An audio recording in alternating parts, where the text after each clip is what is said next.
Lígia Franklin de Oliveira, da Terra de Judá. E eu estou vindo conversar sobre o arcano do tarô de Judá, que é esse tarô que foi criado pela Terra de Judá para nos ajudar no nosso processo de viver, inspirado na tradição tupi-guarani maravilhosa que nós temos no nosso Brasil. Então, a Terra de Judá elaborou esse tarô e toda semana a gente faz um jogo específico para identificar qual é o arcano do tarô que pode nos inspirar melhor, né, ressoante com a semana, em termos de trabalho. Então, oi pessoal, obrigado pela companhia. O arcano dessa semana é um arcano que eu acho até que eu já falei dele, mas eu não estou encontrando, então eu resolvi falar novamente, né? Renovar as coisas também é sempre bom. Então é o arcano 17, que se chama Despertar.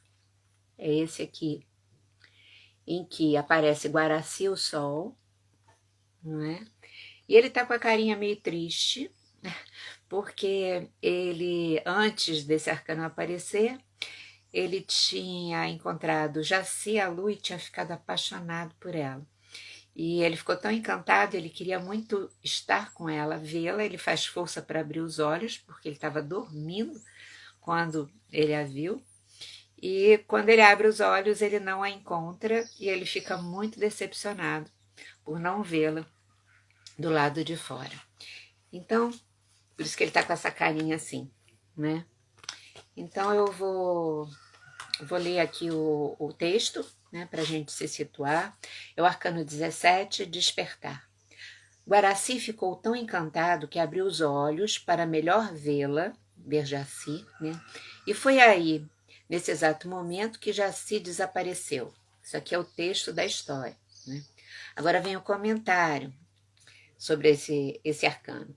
Nem sempre o amor se torna carne, quer dizer, não é objetivado externamente, né? Não se torna uma pessoa na nossa frente. É importante encontrá-lo, o amor, em seu interior, pois é lá que é gestado no berçário da bem-aventurança. No nosso interior é que o amor é gestado no berçário da bem-aventurança. E se porventura sua alma decidir por bem que é justo que você fique sozinho ou sozinha, esteja no prumo e ame a sua solitude, pois ela, a solitude, é outra face do amor. Mas lembre-se, a solidão como fruto de uma escolha consciente ou proveniente de uma oferenda da própria alma é auspiciosa. Mas a solidão por incompetência relacional é derrota momentânea, que lhe pede uma espera em trabalho. Continue sua busca em conhecer-se. Bom, pessoal, acho que o texto é até bem claro. Acho que meu comentário aqui com vocês é meio rápido. O desconhecimento de si faz com que a gente busque o amor do lado de fora, né? E esse é um processo bem natural, a gente começa fazendo assim. No entanto, é importante a gente saber que isso vem do desconhecimento de si, mas que para o amor do lado de fora ser vivido bem, né, ser desfrutado, é preciso que primeiro a gente descubra o amor dentro da gente mesmo, né? E aí a relação com o outro faz a gente descobrir mais, e a gente descobre mais e ama melhor. Essa dança que acaba acontecendo na vida. Na verdade, a respeito de todos os tipos de amor, não é só o amor de par. Aqui na nossa história de Jaci e Guaraci aparece o amor de par, mas em toda forma de amor é assim, é essa dança, né? Só que às vezes a gente vai precisar realmente de um tempo de solidão, né? E é bom quando a gente tem consciência disso e a gente se dá esse tempo de solidão. Seja para recuperar de um processo que a gente acabou de viver e a gente precisa de um tempo de respiro para se organizar por dentro de novo. Seja porque a gente traz feridas dentro de nós que intoxicam a nossa forma de amar, sem permitir que a genuína maneira de amar que a gente pode amar seja vivida por nós mesmos. A gente não expressa o nosso amor como pode, como é a potência real dele, porque esse amor está machucado pelas feridas que a gente trouxe de outras experiências para trás, que ainda estão vivas, e a gente precisa de um tempo de solidão para curá-las, para lidar com elas, né? Ou seja, para a gente até conhecer como é que a gente ama, que cara tem o amor dentro da gente. Porque se a gente não souber, pode ser que se aceite ou vá escolhendo do lado de fora situações que na verdade agridem, passam por cima da nossa maneira de amar. E aí a gente vai estar se desrespeitando. Então, muitas vezes esse tempo de solidão é necessário. Se a gente já se conhece a ponto de perceber isso e promove conscientemente esse tempo de solidão, que ótimo, isso é muito auspicioso, como diz o texto, né? Outras vezes a gente não percebe e a vida impõe uma solidão durante um tempo. Então, se a gente está muito tempo sozinho, não está conseguindo encontrar uma pessoa, é bom sempre que se pergunte, será que eu não tô, a minha alma não está com necessidade de que eu tenha esse tempo? E essa solidão externa é para me proteger, na verdade, de eu me envolver em situações que não iam me trazer realização? Claro que isso só vai poder ser respondido se a gente fizer um mergulho muito sincero dentro da gente, né? Mas é importante que a gente tenha essas possibilidades no nosso coração, na nossa mente, para a gente poder exatamente fazer esse processo de se conhecer, de saber fazer as nossas escolhas e para que a gente está vivendo. Até porque se chega à conclusão que a vida não está trazendo, porque eu preciso desse tempo de trabalho, muita amargura que algumas pessoas sentem de solidão é dissipada, porque a gente vai ter que reconhecer que a vida está sendo, na verdade, amorosa conosco, cuidadosa conosco, né? Agora, ainda tem uma solidão que é aparentemente escolhida, que aí a gente tem que ser esperto também, de perceber quando a gente não está querendo ficar sozinho, para não se entregar numa relação, porque a gente não sabe fazer isso. Isso também pode ser qualquer tipo de relação.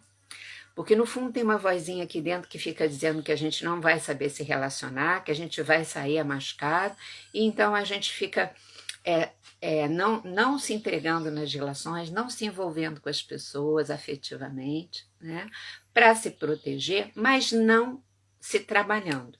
As outras maneiras de solidão que eu falei são maneiras que determinam uma coisa que na Terra de Rudá a gente comenta bastante, que a gente até batizou. Estar sozinho, conscientemente se trabalhando, é uma espera em trabalho. A espera da gente estar pronto para poder se relacionar bem. Enquanto a gente espera, a gente tem consciência de estar se trabalhando e vai se trabalhando.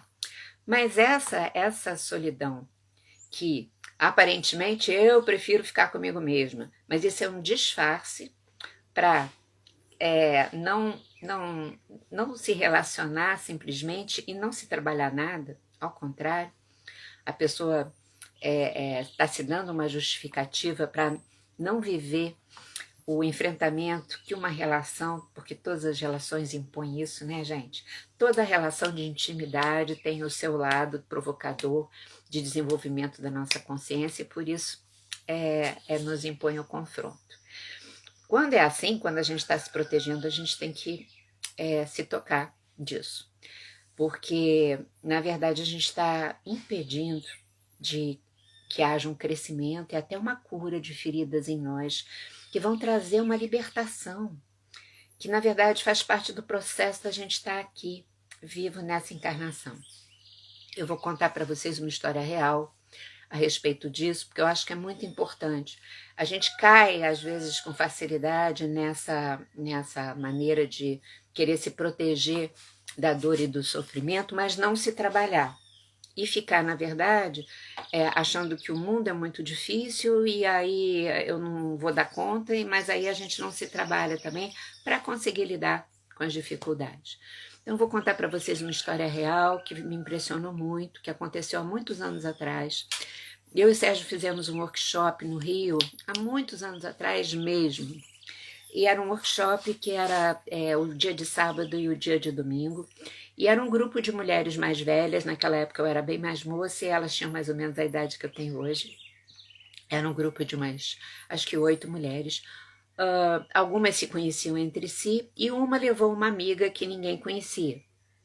E por ser um grupo pequeno, né, rapidamente se fez ali uma aliança, né, de intimidade, e as pessoas, algumas como já se conheciam inclusive, começaram a trocar também, a falar das suas experiências pessoais, né, contando ali as suas dificuldades e tudo mais. E essa pessoa nova passou o sábado inteiro sem falar absolutamente nada. Até aí ela estava chegando, tudo certo. No domingo, no dia seguinte, já no meio da manhã, como ela não colocava nada, alguém do grupo perguntou para ela se ela não tinha nada para falar sobre ela, se ela não queria trazer nenhum conteúdo, alguma questão. E ela, com muita calma, ela acabou dizendo assim, olha, eu não estou falando porque eu não tenho nenhum problema na vida, absolutamente nada. E aí, isso levou todo mundo a um certo espanto, porque, né, não é comum alguém dizer que não tem nenhum problema na vida. Né? E aí as pessoas se interessaram e perguntaram, mas então fala da tua vida pra gente. Aí ela explicou assim. Ela disse que a vida toda ela queria muito ser escritora, ser jornalista e escritora. Ela amava os livros, ela adorava escrever, adorava ler. Mas quando chegou na época de decidir a profissão dela, ela chegou à conclusão que para ser escritora e jornalista ela ia ter que lutar muito, era um meio muito competitivo, era difícil de conseguir um lugar ao sol. Então, ela acabou pensando e ela acabou escolhendo ser bibliotecária. Porque sendo bibliotecária, ela estaria perto dos livros, mas ela não teria que passar pelos desafios de ser jornalista e ser escritora. Né? Nada contra ser bibliotecária, que elas são super necessárias, eu que adoro os livros, nos mantém o acesso, mas a escolha, movida pelo medo de não conseguir ser o que ela queria ser, é que era uma situação muito complicada. Mas não parou aí, o fato dela não ter problemas na vida. Bom, ela queria muito se casar, ter uma história de amor, viver um amor com alguém. Mas ela observava em torno, via como as relações eram desafiadoras e difíceis, como traziam problemas.